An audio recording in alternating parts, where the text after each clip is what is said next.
بسم اللہ الرحمن الرحیم۔ مور کو جنت سے کیوں نکالا گیا؟ مور جتنا ابھی خوبصورت ہے اس سے کئی زیادہ جنت میں خوبصورت تھا۔ مور کی خوبصورتی پہ سبھی پرندے فدا تھے، لیکن ان سب خوبیوں کے باوجود مور سے ایسی کون سی خطا ہو گئی تھی جس سے اللہ تبارک و تعالی نے مور کو جنت سے نکال دیا گیا؟ اللہ تعالیٰ نے جب حضرت آدم علیہ السلام اور حوا کو پیدا فرمایا، اس کے بعد ان کو جنت میں بھیج دیا گیا۔ وہ دونوں جنت میں بہت ہی پرسکون رہتے تھے، بہت ہی لذیذ میوے پھل کھایا کرتے تھے، لیکن ایک اناج جس کو کھانے سے اللہ نے انہیں منع فرمایا وہ اناج گندم تھا۔ چونکہ شیطان حضرت آدم علیہ السلام کی وجہ سے ہی جنت سے نکالا جا چکا تھا، اسی وجہ سے شیطان کے حضرت آدم علیہ السلام سے دشمنی ہو گئی تھی۔ شیطان یہ چاہتا تھا کہ وہ کسی بھی طرح حضرت آدم علیہ السلام کو جنت سے نکال دے اور ساتھ میں حوا کو بھی جنت سے نکال دے۔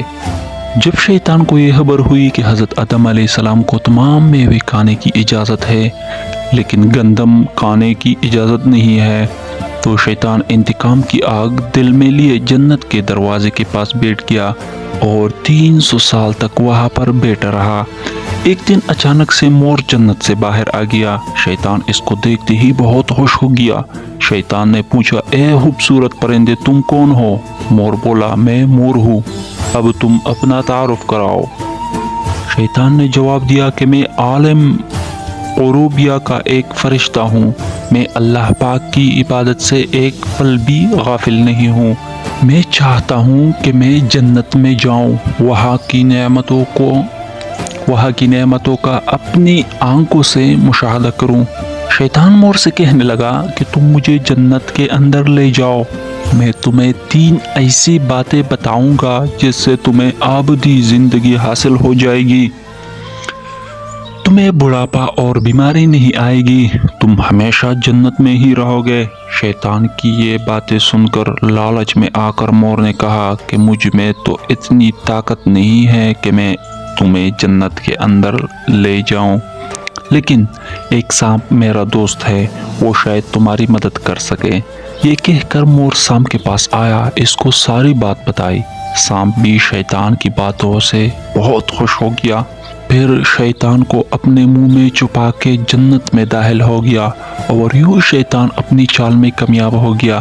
جنت کی تمام نگہبانوں کو یہ معلوم تھا کہ شیطان یہ چال چل رہا ہے اور جنت میں داخل ہو چکا ہے۔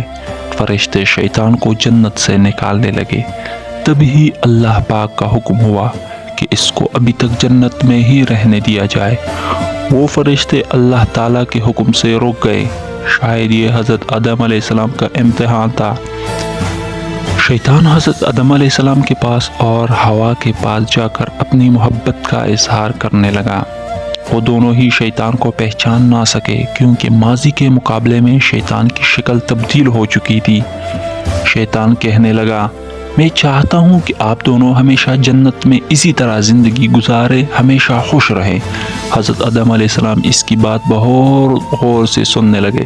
شیطان نے کہا، اگر آپ میری بات مان جائے تو آپ کو جنت کی اور بھی تمام سہولتیں ملیں گے۔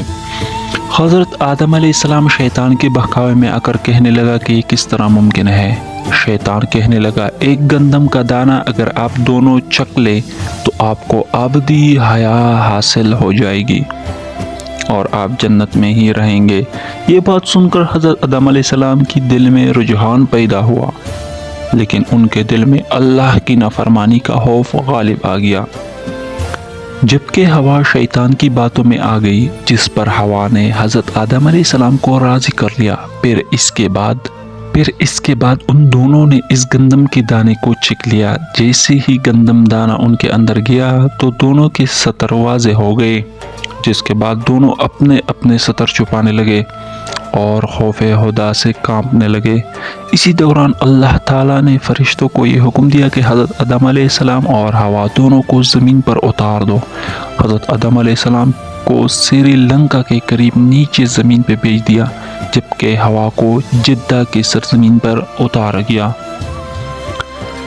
جن خوبصورت پیروں سے چل کر مور شیطان کو جنت کے اندر لے کر آیا تھا، وہی خوبصورت پاؤں اللہ تعالیٰ نے مور سے لے لیے۔